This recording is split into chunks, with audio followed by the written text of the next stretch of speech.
3, 4, get my shoes and out the door. 5, I'm alive. 6, 7, 8, feeling great. 9, gonna shine, life is good. I'm doing fine. 10, gonna do it right and do it again, yeah. I look into the sky with all the beautiful color, but there's more than just for me, so gonna share it with. Ce que j'aimerais trouver à Decathlon Village sera beaucoup des activités pour les enfants notamment.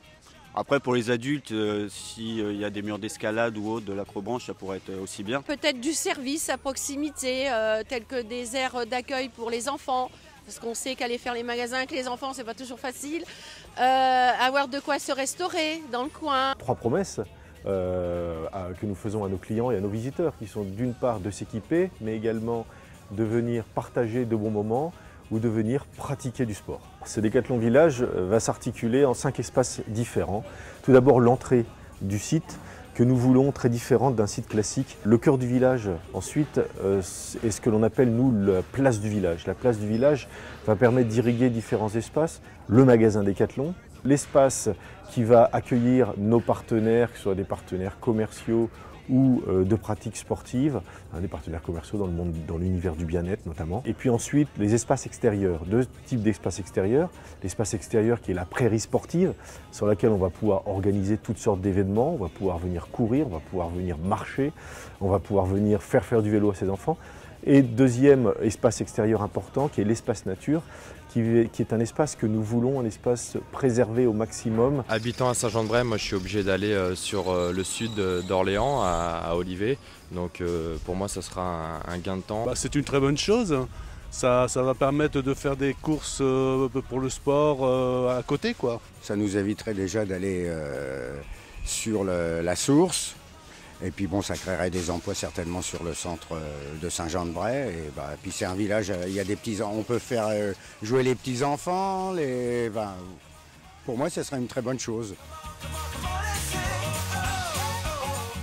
C'est vraiment une volonté politique que nous avons de traiter tous les grands sujets, tous les gros dossiers en concertation avec les habitants, très en amont, c'est-à-dire qu'on prévient tout de suite les habitants. On n'attend pas que les projets soient montés quasiment au moment de construire.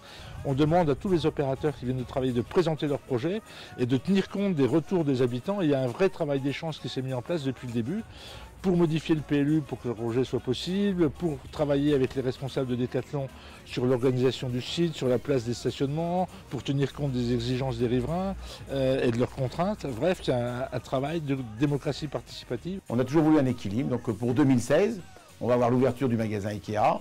L'équilibre doit se faire avec des projets qu'on a sur Saran et le projet sur Saint-Jean-de-Bray rentre complètement dans ce cadre de développement concerté et surtout équilibré de notre agglomération. Ce qui a été vraiment particulier dans le développement de ce projet, c'est d'abord un projet de longue haleine et puis également une méthode de concertation qui a été assez innovante sur un projet commercial et que je n'avais jamais vu en fait sur un projet de ce type en 10 ans d'expérience au sein du développement économique. Ce qui avait été intéressant dans ces démarches-là, c'était que l'entreprise Decathlon avait une ligne, c'était d'adhérer aux valeurs qu'ils portent, les valeurs sportives, à leur projet, sans forcément restreindre en termes de compétences, de métiers. Donc on a un champ des possibles qui est très large. Il va falloir qu'on continue de travailler ensemble les prochains mois, les prochaines années. Mais effectivement, c'est assez porteur, quoi. 3 mots pour définir ce projet. Le premier, participatif, parce qu'on a été très nombreux à participer à l'élaboration de ce projet. Le deuxième, probablement constructif, parce que on a effectivement échafaudé, imaginé, proposé des choses qui vont, je pense, voir le jour. Et le troisième, c'est l'avenir, c'est prometteur, donc participatif, constructif et prometteur.